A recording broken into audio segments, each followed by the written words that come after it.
What's up, everybody? Big Marcel on the offline just started quoting Eminem, but no big deal.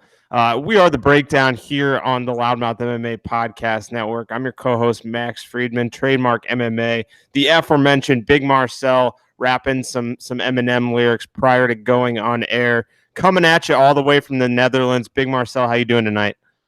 Doing great, man. How are you doing? Thanks for doing this again, man. Always enjoying it. It's gonna be pretty awful to not have one next week, but yeah, it's Yeah, we all having good. a little break. I don't know what we're gonna do with ourselves. We might have to do a special one on PFL or something. Yeah, like that. Yeah. Could be cool. I saw you had posted quite a few fight announcements from your great Instagram and Twitter handles. That's Big Marcel 24. Anything notable that caught your eye that you're really excited about? Yeah, I think it's pretty notable. Sarah McMahon is back from pregnancy, and she fights actually another girl who's back from being the flyweight champion. Nico Montano is stepping up a weight class now, going to bantamweight. So I think that's an intriguing fight. What about Darren Elkins against Ryan Hall, right? Yeah, I can't wait to see Ryan Hall back. A lot of people on Twitter were hoping that Ryan Hall would get matched up at featherweight against Crone Gracie, but not looking like that's going to happen. No, not anytime soon, at least. Yeah. Well, we're here to talk UFC Rochester this week, and before we get into it, want to remind everyone to subscribe to the Loudmouth MMA Podcast Network. Some really great shows around the cage. We got Not Safe for Work MMA show, MMA Yesterday. A lot of fun stuff all throughout the board. And also want to give a shout out to our boy Davidson Baker, host of the Bottom Line podcast. That can be found anywhere you find your podcast. Really good content, MMA, all sports, all related. It's crazy how much that guy knows about the world of sports. And really fun episode today with Mike Pendleton of BJ Penn and My MMA News. Those guys both really good chemistry, and then both them are really good at breaking down fights, but also kind of giving their own unique spin and opinions on things, and really entertaining to listen to. Big Marcel, anything, thoughts, feedback, anything before we dive into the results from last week or and look ahead to the fights coming up? I gotta say, I also like the last one from Around the Cage from Davidson because maybe someone familiar was in it, but yeah. Yeah, Now, yeah, I know some changes are being made. They're trying to get that back up and running. Should be back up soon, and hopefully both myself and Big Marcel can go back on and rack up a couple more victories. yeah, for the team. Well, last weekend was the infamous UFC 237. We saw a new champion being crowned. We do keep track of our record overall and how we pick the fights. Want to say for the fourth week in a row, Big Marcel, you're falling behind. Another victory for yours truly with a whopping 6-6 record on the card. You did have a 5-7 record. Did pick up a fight of the night bonus, as did I with the main event. That bringing the standings to 110-76 for me, 103-83 for you. You do lead the bonus category with 14. I have 11, and then I have 5 underdog picks correct. You have 4. Big Marcel, thoughts on UFC 237? It was an okay card, but pretty underwhelming to me actually because the Aldo Volkanovski fight didn't bring out what we thought. No. Cannonier did great against Anderson Silva, but kind of a bitter taste with Silva getting injured again and the crowd reacting to Cannonier. And then the main event, which I was very disappointed in personally because I think Rose looked amazing until that slam. Yep. And yeah, let's see what they're gonna do right now, right? So all credits to Jessica, by the way. I think she's a great athlete and a good how do you say that? A good role model for the strawberry division. But yeah, I feel very bad for Rose. But if I hear her interview afterwards and at the presser, maybe it's a better thing for her to not being a champion anymore because I felt she didn't really feel good as a champion if I hear what she said afterward. Yeah, she never, you got to take that with a grain of salt because it's that right after a fight, but she True. never really seemed like one to really like that championship limelight. She's more in there competing for herself. Want to point out MMA Form Guide on Twitter and had a comment on YouTube, basically challenged every one of our main card picks with his own analysis, talking about Volkanovski doing great work at City Kickboxing, a team that's been on a roll.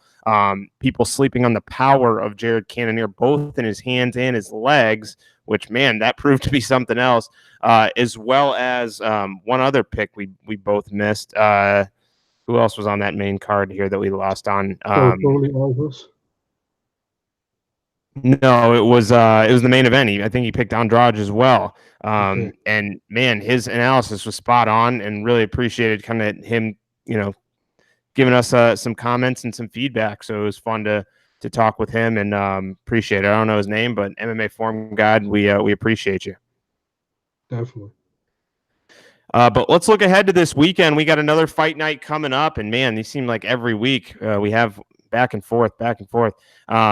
UFC Fight Night 152, and Big Marcel, correct me if I'm wrong on the numbering there, but that's what it seems like they're sticking with.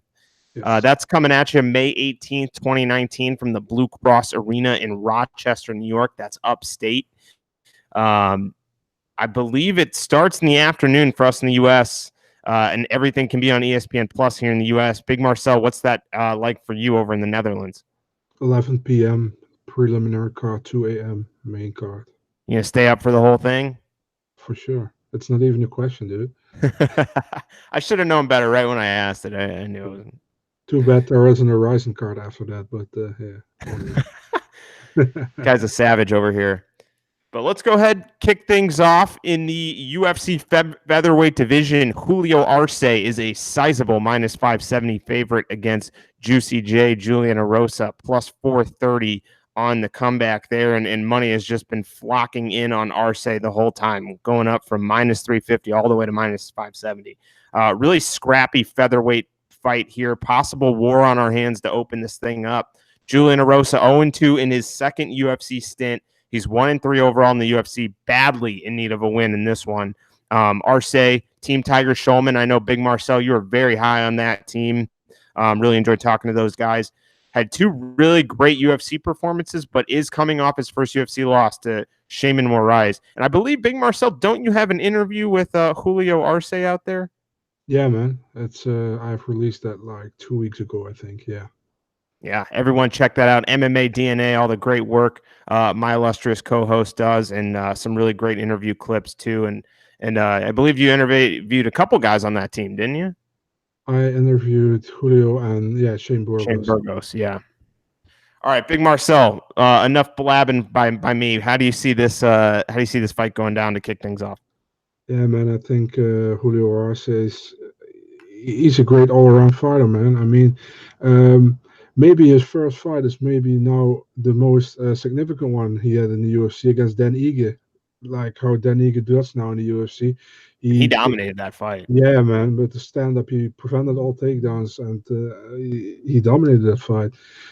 Second fight from him in the UFC was against Daniel Taymor. He also won that fight, I think, by a rear naked choke in the third round. And the last one against Shaman Moraes, that was a close fight, actually, man. I think was 1-on-1. Round two was for Moraes, pretty big. Round three was for Arce. And the first round was like, who do you give it? Do you go with the stand-up, with the power from Shaman Moraes, or Julio Arce had his back control and also almost had him in a real naked choke by the end of the first round. So it was a close fight. Julian Erosa, like you said, second UFC stint, didn't look too great in that one. I think the first one, Devonta Smith, he got knocked out in like the first minute. Yeah.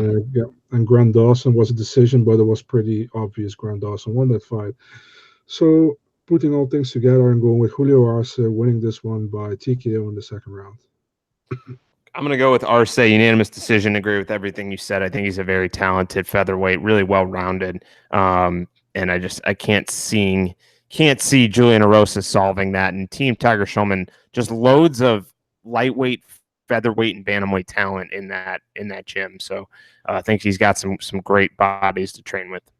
Also, maybe fun to add, Julio Arce was actually supposed to fight on the Ottawa card against Gavin Tucker, but that fight didn't went through after Tucker was injured, and Tucker probably will return in the on Edmonton card. So Edmonton, yeah, he's been out forever. yeah, Hopefully he can get back in there. it's actually weird because he was supposed to go to lightweight, I think, and he's back at featherweight again, Gavin Tucker. I thought it was the other way around. I thought he was going down to 35. Yeah, that's true. Yeah, he was keeping at 135, and now he's back at 145 again. That's what it Okay. is. Yeah, I'm Yeah. sorry. You're right. Because he's a smaller guy. I would have a hard time believing him fighting at lightweight. Yeah, you're true. True. All right. Let's go to 185 for this next one. Zach Cummings taking on the returning Trevin Giles. Cummings, this is his second draw at middleweight, coming in after that win at UFC Milwaukee over Trevor Smith, where he looked a little undersized at 185. I was kind of surprised. 7-3 in the UFC, 4 submission wins. Giles, really talented guy. He's 11-0. He's out of Houston. He actually took a lot of time off to complete police officer training back in his hometown of Houston. 2-0 in the UFC, does have some wins over other regional standouts and vets on his resume. Guys like Ryan Spann, we just saw with a big knockout last weekend. Brennan Allen, Josh Clark was on The Ultimate Fighter. He seems like a really talented guy, and it's exciting to see him back at 185. Big Marcel, what do you think on this one? Let's see. Let you break down this one first, man. I want to know your pick on this one. Yeah, I think Zach Cummings has some decent skills, but I like Giles to use his size and strength and top control, grinding out a victory in this one. I'll give him by a unanimous decision. Yeah, I'm super impressed by Trevin Giles. I have to say, Zach Cummings is a very underrated fighter. I think he gets overlooked many times. Yeah, and I'm probably gonna overlook him again because I have Trevin Giles as well. I mean, very impressive so far in the UFC. Took some time off indeed, but yeah, man, I think he's gonna stop Zach Cummings with a TKO in the second round again. Back-to-back TKOs in the second round. Yeah, and wasn't his first fight a TK in the second round as well? I think wasn't it first? James Boknovic? It might have been the first round. Yeah. Yeah, maybe it was I don't know anymore. It was a while back, so it was, in 2017. All right, well, we go up to 205 pounds for what could be the fight of the night in this one. Patrick Cummins, a minus 215 favorite over Ed Short-Fuse Herman, plus 170 underdog. And quite frankly, neither of these 205-pounders are going to make a run at the top and are definitely on the tail end of their careers. Not to take away anything from either of them, but it's just how it is. Cummins, 10-6 overall. He's lost back-to-back fights in pretty much dominant fashion. He's 38 years old. Against No Spring Chicken and Herman, who was the Ultimate Fighter Season 3 runner-up. Herman has lost 3 straight, 2 via decision. Doesn't really have much to offer these days as far as fight-changing power or submission skills. Big Marcel, real quick, who did Ed Herman lose to on the Ultimate Fighter Season 3 finale? Camel Grove. Very good. Nicely done. Okay, if we're going to do like this, I have something for you as well. Okay. I'm taking the underdog Herman via split, but I wouldn't be surprised if Cummins just lays on top of him. Big Marcel, where you at with this one? Yeah, I'm taking Cummings by snooze fest and a great bathroom break in this one. I was really surprised the UFC didn't put this one on the main card. I mean, they love to put this light heavyweight non-ranks on the main card. So the John Volantes and the Patrick Cummins and the exactly those ones, yeah. So yeah, I was actually surprised, but yeah, I have a nice bathroom break between Giles and Dawson versus Troy Trezano. So yeah. Speaking of, great fight at 145 pounds, and I was actually kind of surprised to see the betting line on this one. Mike Trezano is a minus 145 favorite as he heads down to featherweight to take on Grant Dawson, plus 125 underdog. And also, I'm a little disappointed to see these two matched up because, man, both seem to have really high ceilings, in my opinion. Trezano, Ultimate Fighter winner, Team Tiger Schulman's another one competing, 2-0 in the UFC, really had a nice performance, just outworking Luis Pena. Violent Bob Ross last time out shut down his offense. Dawson, we know he fought that USADA charge for 2 years, cleared his name, relieved of all charges. It was great to see, but now he's trying to make up for lost time here. 1-0 in the UFC, beating Julian Erosa, who's in the Fight Night opener in his debut earlier this year. Dawson's great, man. Trizano's well-rounded. Hard to pick a winner in this one, Big Marcel. How do you see this one going down? It's indeed a 50-50 fight here, man. I think Dawson did well against Julian Rosa in his debut. He looked good in the Contender Series, and I had a long time off between those two fights because that USADA thing where he's cleared from. Trizano, solid performances on the Ultimate Fighter. I think nothing too flashier, but a really good basics. Two fights against Joe Giannetti and Violent Bob Ross. Split decision, should have been unanimous both, I think. Man, I'm taking Trezano by unanimous decision. The dude knows how to win. You know, he knows how to win. He knows how to win in a flashy way, but he also knows how to win in an ugly way. So I'm taking Trezano by unanimous decision in this one, but will be close. Can be.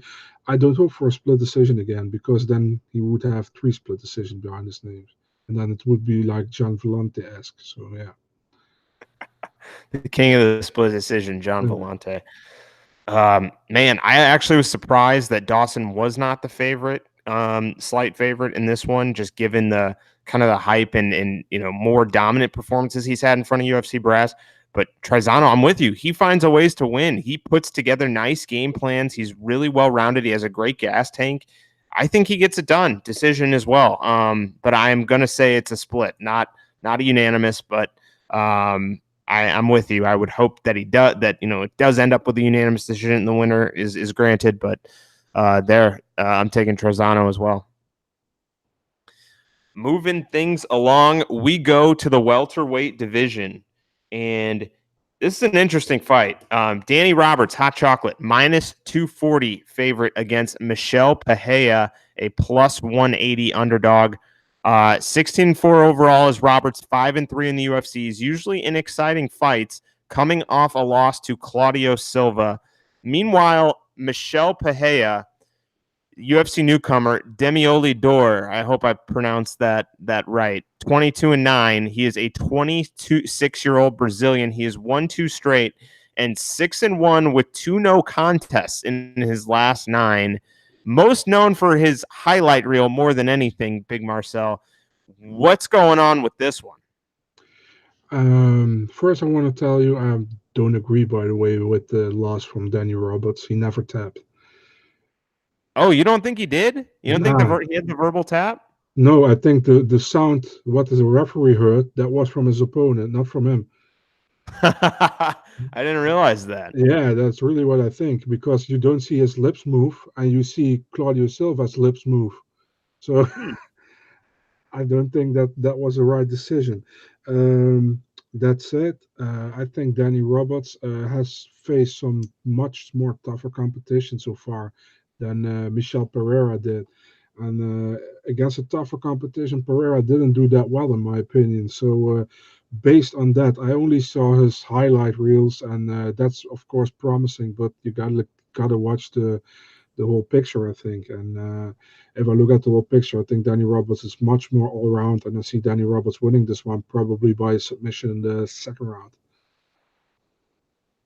When the UFC first signed Michel Pereira, I thought, okay, he's a heavyweight. It's nice to have more bodies on the roster because a lot of his most recent fights were at heavyweight and light heavyweight, but he's going to 170 pounds for this one.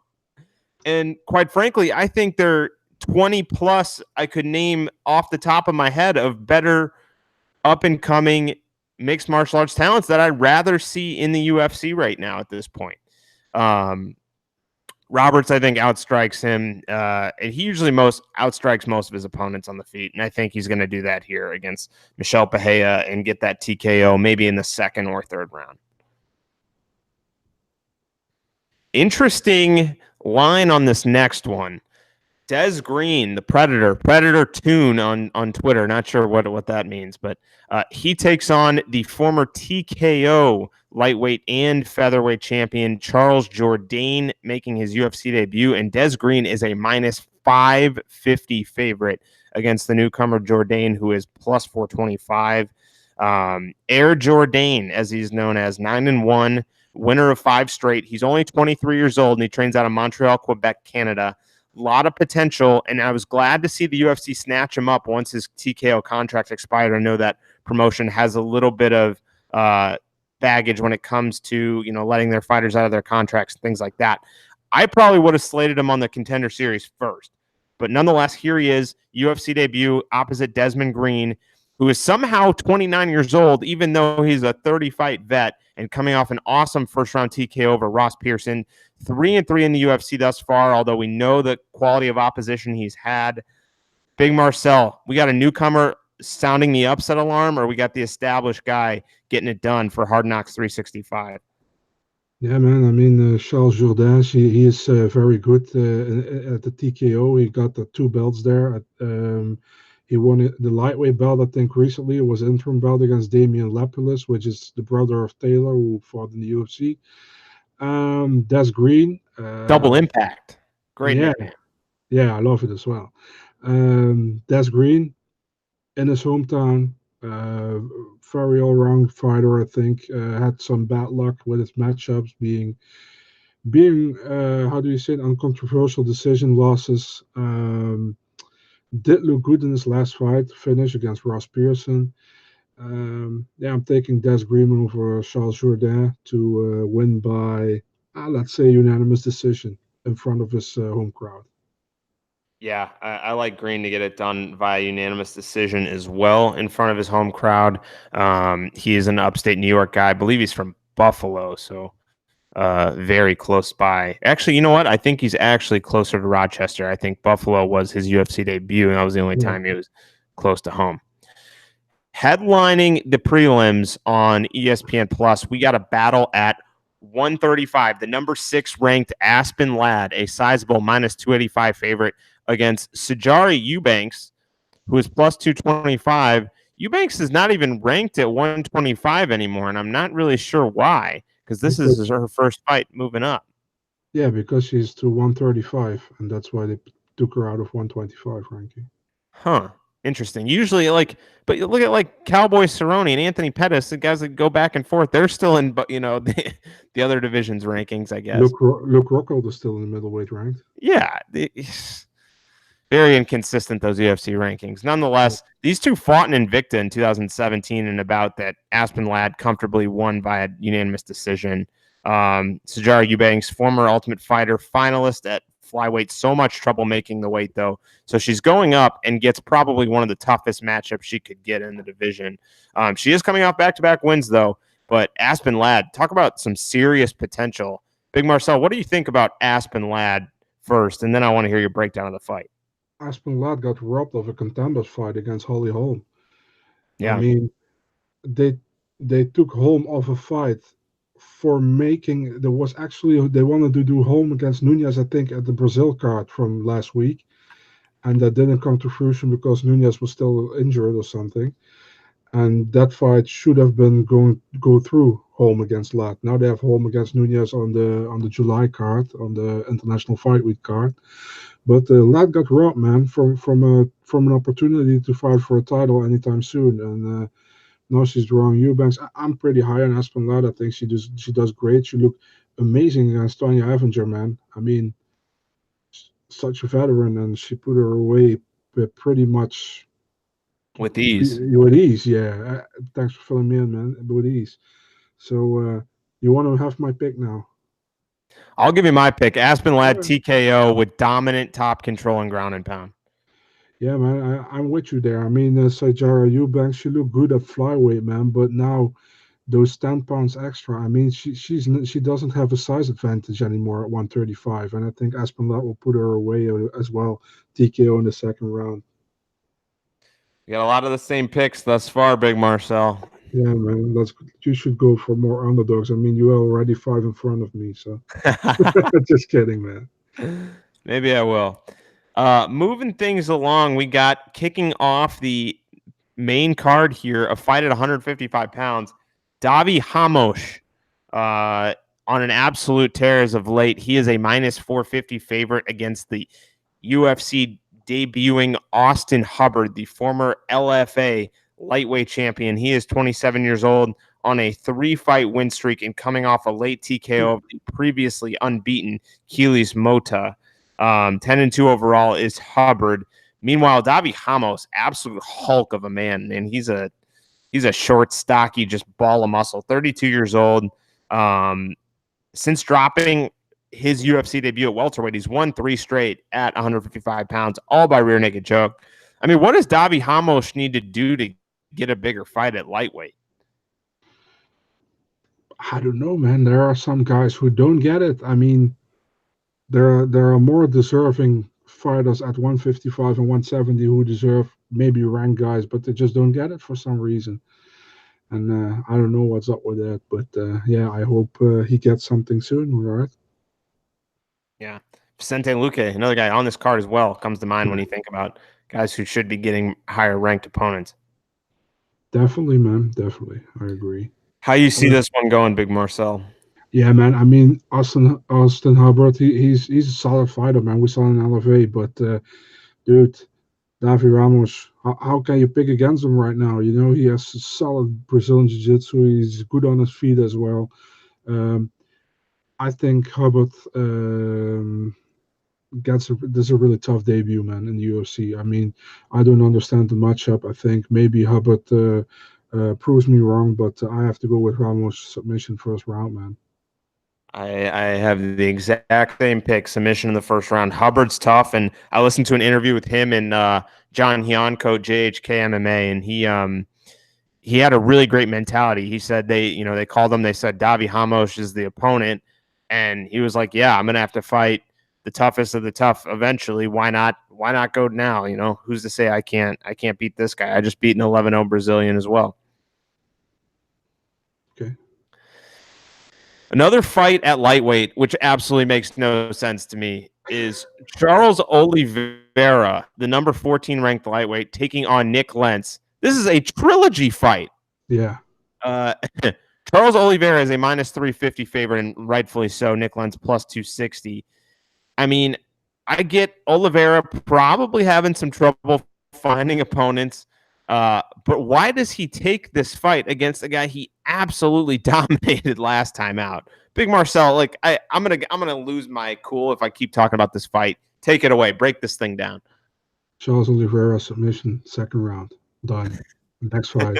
This is like the rematch of the rematch nobody wanted to see. I mean, it's maybe it's fun. I don't know, but I don't understand. You can make so many fights. Why would you make a third fight in between two guys who the first fight actually Oliveira won, but it's got overturned on a no contest because of the illegal knee. And the second fight he dominated, and it's not like it's like 10 years ago. It's like pretty recently actually. So I don't see why.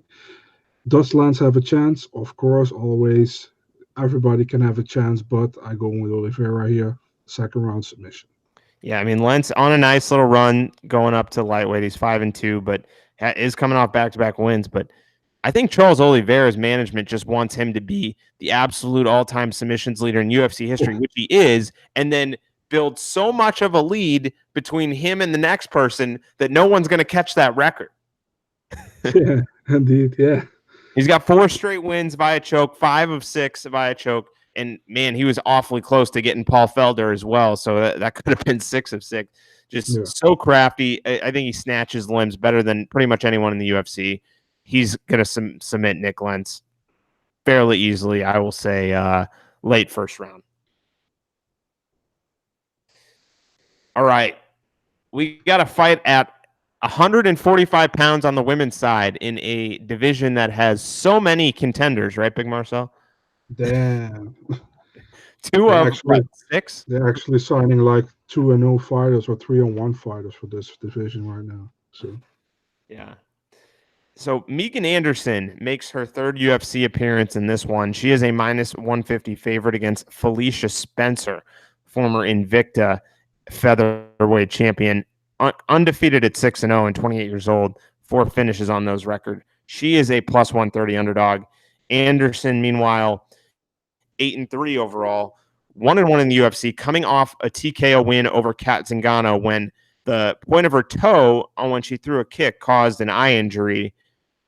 Big Marcel, I don't know what you think about this one.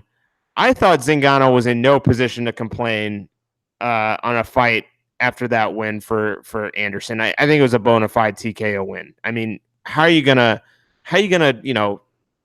feet poke, use your toes to poke? I mean, that just didn't sit well with me. What do you think? I agree, man, but let's don't talk about pokes in the eye or feet in the eye. I mean, I had a point of a cardboard in my eye a few years ago. I don't Ooh. want to talk about anything about in someone's eye. It it gives me goosebumps, man. How do you see this one going in 145? Man, I want to ask you something, man. Why is in the US they would call him Megan, and why they call him Megan in Australia? You know what it is, Megan, and that's my fault. I pronounced it No, wrong. you say Megan, yeah, but you said it. But why is it Megan? Because I know people who name Megan, but they call it Megan. I don't know. I think I've heard the correct is Megan, but it's tomato. You never know. Yeah, yeah, you said it right from the start, man. So, but I Uh, just I was wondering why Megan or why Megan. But okay, you want to have my pick for this one. Um, it's a hard one because we saw Megan Anderson in the octagon so far against Chris Cyborg. That's not no, not against Chris Cyborg, against Holly Holm. Holly Holm. Yeah, sorry, and she got dominated in that one. Then, like you said, that Katzengano, but you can't really say anything about that fight. It was 1 minute. We still don't know exactly how Megan Anderson would do. So Felicia Spencer is a debut, undefeated Canadian fighter. Man, it's such a tough one. But I'm going with Megan Anderson. But I'm not sure with this one. Going with a split decision, man. I really am in doubt in this one. Man, like you mentioned, it's hard to know what exactly Megan Anderson's going to bring to the table. I think she has a lot to offer, and Felicia Spencer might be, a true up and coming contender at 145 pounds. But I think Megan Anderson's size is a problematic matchup for a lot of folks in the division. I'll take her with a unanimous decision on this one. All right, 185-pound men, the number 12 ranked Antonio Carlos Jr., Cara de Zapato, Shoeface, whatever you want to call him, taking on Ian Heinisch. Cara de Zapato is minus 195, Heinisch plus 165 underdog. And man, another stiff Brazilian test for Ian Heinisch in his sophomore UFC outing. I was so bummed that he didn't end up fighting Tom Breeze. I thought that was going to be a perfect fight for us to really see where he stood. Impressive debut, though. Took out Cesar Mutanch on short notice in Buenos Aires. Had that fight with Tom Breeze canceled last minute. Now he gets Shoeface, who's riding a win streak, 5 straight with 4 finishes. Heinisch, we know, has a big right hand. You know he's well-rounded, but is Shoeface's ground game too much for in this one, Big Marcel? Give us your thoughts on both these fighters in this one. Yeah, first of all, like you said, I was super impressed with Ian Heinisch's debut. I mean, it was like on a week notice, taking on Cesar Ferreira, and was in Buenos Aires, I think. Crazy. I mean, unanimous decision. Very a good fight for him. Um, yeah, but I can't go against Antonio Carlos Jr. right now, man. The guy seems on absolute tear, and I see him cracking the top 10 very soon. So it's hard to pick against a guy like that. I mean, he's training at ATT right now as well, working on a stand up. His submission game is solid, man. I only saw him finish so far, I think, against Dan Kelly in the fight he was winning before. Still one of the what the heck moments in MMA Yeah, I've ever seen. absolutely, man. And Yeah, I've always been impressed by Cara de Zapato. So I like Heinz as well, by the way. I think he's a great fighter, but yeah, I think he will put him away in the submission probably in the second round. I can't see Heinisch being able to do is implement his game plan against Cara de Zapato. Is just too big, too strong, too skilled on the ground. Submission third round for me. Yeah. Um, let's go to the co-main event, and just announced as of today. So good thing it's out there. Vicente Luque, originally slated to face Neil Magny in a well-deserved step up in competition for him. He currently sits at number 15 in the rankings. Instead, Magny, flagged by USADA in an out-of-competition test. He's out of this fight. He's replaced by D-Rock, Derek Krantz, the true veteran of the regional scene in the U.S., 31 years old, nearly 30 fights or nearly 40 fights. 7 of 8 overall, 10-2 in his last 12. He has won 4 straight back-to-back finishes. He is the former LFA welterweight champion. Big Marcel, did you ever see Dustin Poirier's Fightville documentary? No, I never. You never saw that? It's worth a watch. It's kind of him on his up-and-coming days, working at Tim Crater's gym.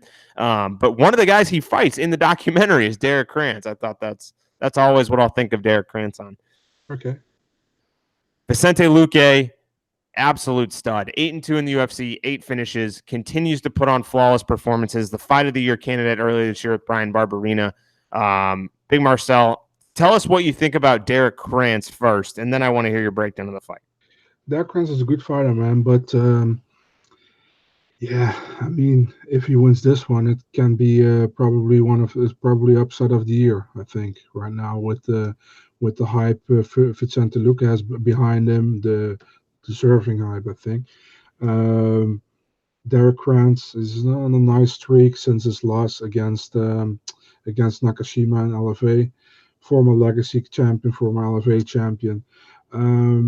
But man, hasn't won against the competition Luke has won against. I think he has a win against Charles Bird, I think. But um, dude, Luke a solid fighter, man.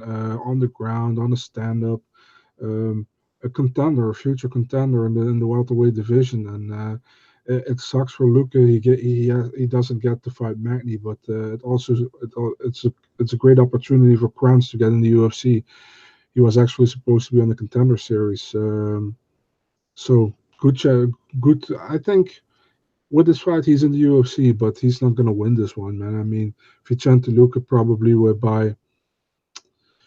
I think he takes him on in the first round, man. Let's be honest here. I think he takes him on in the first round, probably by knockout in the first round. Not even a TKO knockout. We're on the same wavelength today, Big Marcel.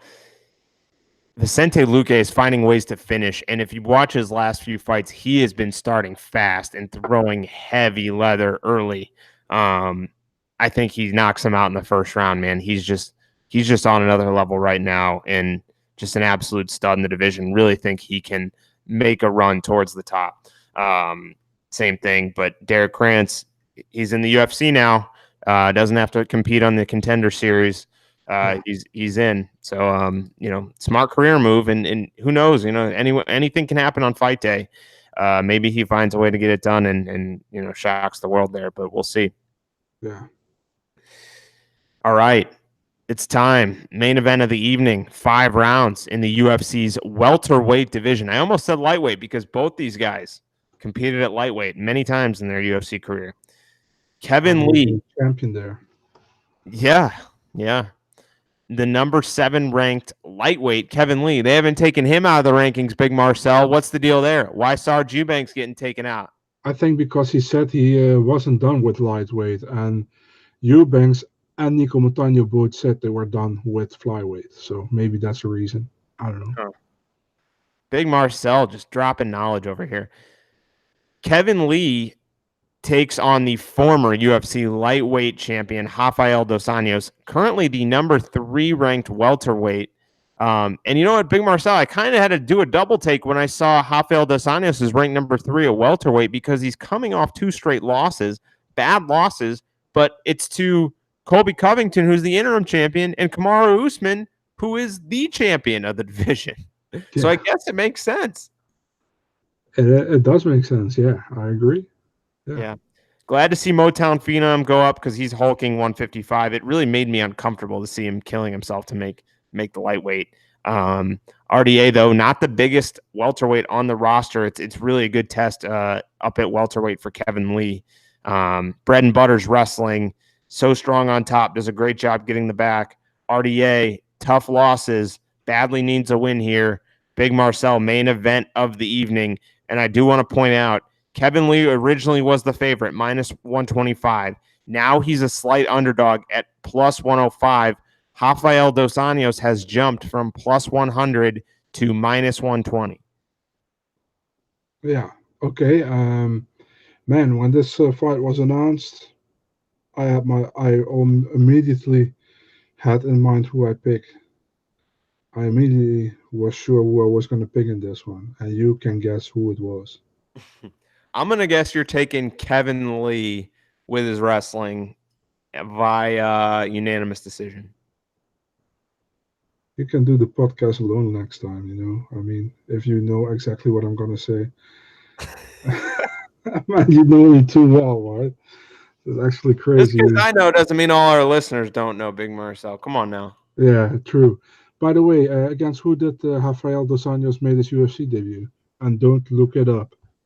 Was it Jeremy Stevens when he got knocked out? Damn, dude. Okay. Yeah. Was it? Was that right? 1-1. Yeah. Okay. Yeah, that was a bad knockout. I remember that one too. That uppercut from hell. Yeah. And then Jeremy running into the cage. Into the fence. All right. Well, I unfortunately have the same pick. So for the second week in a row, we have a total of one difference. But that's okay. More fights to come and more different picks will be made. That's for sure. You're just happy you stay on top. I'm just that's my strategy here. Ride this out through the end of the year. All right. Well, we need some bonuses here. Big Marcel, go ahead and give us your fight of the night. Fight of the night. Fight of the night. We're going with. That's actually a tough one. Fight of the night. Yeah, it's a tough one, so I'm going with Kevin Lee against Rafael Dos Anjos. Let's go on a safe one. I don't know. We'll start thinking about Grant Dawson against Mark Trezano, but not going to do that one. It's on the prelim, so the UFC won't matter about it. Yeah. This is a bold pick, but I'm going to say Danny Roberts and Michelle Pahea. Don't know what to expect in that one. Underdog pick of the evening. Man, I think I have a total of two options, and I will go with Ed Herman, short fuse, dog. And Big Marcel, you have to take Kevin Lee because that is your only option. It's all good. Did I really pick all favorites? What the hell? I think you did. Yeah, I think you have. But I think we can agree some of these lines are a little off here. And actually, Megan Anderson and Felicia Spencer are split. So I guess technically that's now Megan Anderson's up as a favorite now. Okay. Lock of the evening. Big Marcel, where you at? Julio Arce. Julio Arce. Okay, cool. Up and down. Davi Hamosh is a safe bet. You got Aspen Ladd. You got. I can't go against Vicente Luque right now. He's my lock, and he will be one of my two performance bonuses. It will be Vicente Luque and Davi Hamosh taking. Oh man, you know what? Vicente Luque and Aspen Ladd performance of the night bonuses. How about you? Vicente Luque and Megan Anderson for equality. Equality? Oh, yeah, that's what I meant, yeah. Yeah. All right, let's recap the picks for everybody. Starting on the prelims card, we're both taking Julio Arce to get it done over Julian Juicy J. Arosa. That is Big Marcel's lock pick of the night. Both have Trevin Giles getting it done over Zach Cummings. But we are split on the next one, so this will determine who walks away the victor. Ed Herman and Patrick Cummins. Big Marcel's taking Patrick Cummins in a fight he is stoked about, and I Dude, will take Ed Herman. I'm gonna laugh so hard if this one's gonna be a draw. That'd be something. That I feel like that actually could happen. Both got Mike Trizano here on getting it done over Grant Dawson, although very close fight there. Both taking Danny Roberts to get it done over the UFC newcomer Michelle Pahea. That is my pick for fight of the night. Pretty bold pick there, but I'm going to go with it. Both have Des Green taking it to the UFC newcomer Charles Jourdain, the TKO champ. Also, Big Marcel, great TKO card coming up later this month. Some really interesting fights. I want to talk to you later on about that. Both have Aspen Ladd getting it done over Sajar Eubanks at 135. Main card, we're both taking Davi Ramos to continue his streak, beating Austin Hubbard. Both taking Megan Anderson to get it done over the newcomer Felicia Spencer. Both taking Antonio Carlos Jr. Shoeface to beat the streaking Ian Heinisch. Both have Vicente Luque with a performance of the night bonus over UFC newcomer Derek Krantz, who is taking this fight on, at this point, 4 days' notice. And both have Kevin Lee beating Rafael Dos Anjos in the main event. Big Marcel's underdog pick of the evening and fight of the night will go to the main event, and Kevin Lee being the underdog. And then his other performance of the night bonus outside of Luque is Megan Anderson, whereas mine is Aspen Ladd. That was a mouthful. Big Marcel, what's going on with you the rest of the week? Yeah, gotta work, man. And tomorrow my team will be champion, so that's cool. Is that Ajax? Yeah, it is. So we actually 3 points ahead of the number 2 with 1 game to play tomorrow, but we have a goal difference on plus 14 on them. So all right, it's time to get it done tomorrow for Ajax. yeah, definitely, man. Let's go. We had to wait 5 years for this one, so 5 years too long.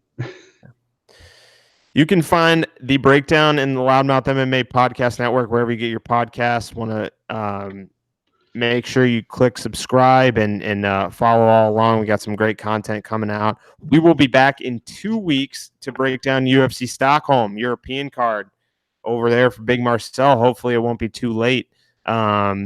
You can watch it and get done at a reasonable hour. Maybe get to bed before midnight. Who knows? Sorry. Before midnight. I haven't been to bed before midnight since I was 17. So Big Marcel, let the people know where they can find and follow you. Just first, I want to plug the One Championship card that's coming up on Friday. I think there are some real cool fights on this. Aoki against Christian Lee, the brother of Angela Lee, in the main event, and 2 Dutch guys fighting for the kickboxing welterweight title, Nicky Holtzkin against Regin Ersel. So and the kickboxing tournament. Sorry, Holtzkin's a beast. Yeah, definitely. But Ersel is good as well, man. He knocked out Andrew Kouani last time, so that will be a sick fight, I think. A great One Championship card. So I want to plug Northcutt making his debut, right? Yeah, against Cosmo Alexander. And is Tom Lee on that one too? No, he just fought. He just fought. Yeah, but some sick fights. Definitely check that out. You can find my work at MMADNA.nl. On Facebook of MMA DNA, Instagram, Twitter, and on my personal one, Big Marcel24, Instagram and Twitter. And also a big shout out to Max Friedman. Follow him, trademark MMA on Twitter. Great guy, great discussions with him all the time. Check his stuff out. LoudMouth MMA. Thank you, man, for everything. Kyle, Keith, everybody over there. Thanks so much for letting us do this. We really enjoy this every time. Thank you, Big Marcel, and I apologize for always blowing up your DMs looking for fight scoops because I'm a child and I can't wait until they get published. I have to know right away. I'm the same. I'm the same. Thanks everyone for joining this week. We'll be back in 2 weeks for UFC Stockholm. Take care.